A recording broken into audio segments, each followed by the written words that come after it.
language is going to get a bit fuzzy. For the purposes of clarity, we're going to focus on local short track racing and how they created these That's snow, guys. I don't see on camera, but there's when snow out NASCAR there. wasn't hosting a major league race at one of the hundreds of tracks that they went to over the decades, it was up to individual track owners to host weekly races themselves to keep the lights turned on. So, seeing the interest in NASCAR, they also began hosting late model races, with rules that were nearly identical to NASCAR. In NASCAR's infancy, it was not uncommon to see a big NASCAR star do a big league NASCAR race, and then the very next day go to some local short track and race there with the exact same car. However, as the economy geared up in the 1950s, buying the newest car every 2 years just to bust it up at the local short track was becoming far too costly. Cars were no longer utilitarian family paddy wagons. They were now luxury items and symbols of personal wealth. Even taking into account inflation, the price of cars was becoming too much for the average local yokel to just buy for shots and goggles. That was about the time when someone had a very devious idea. What if I find a brand new 55 Chevy Bel Air that's broken down,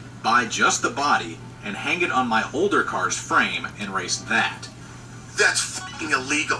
Well, not yet it ain't. Who knows how long people got away with this, but by the mid-60s, all attempts to stop it were all for naught, as even NASCAR itself had started allowing teams to put together purpose-built racing chassis and then hang the newest car bodies on top of them. It made the cars faster, improved safety, and pretty much completely kneecapped the concept as a cost-cutting measure, as local late model racers began buying or building their own racing chassis. As the 70s continued on, costs continued to mount for late models on asphalt and dirt. While dirt late models went off and did their own thing, a king of the asphalt scene had already emerged, the White Knight, Dick Trickle.